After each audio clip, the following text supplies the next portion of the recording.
pessoal, beleza? Eu vou ensinar hoje a fazer uma foto 3D no Photoscape. Aí já tem os programas, né? Os programas são isso aqui. Eu vou fazer um Photoscape, tá lindo. Deixa eu escolher, eu quero essa.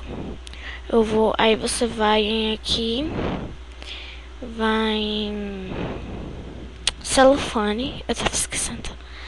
Aí você vem aqui no 8.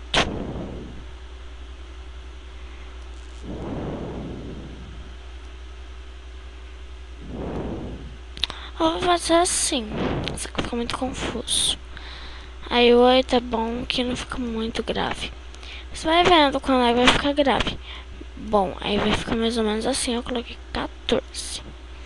Bom, gente, esse foi um rápido tutorial, porque é muito fácil fazer esse prêmio em questão de segundos.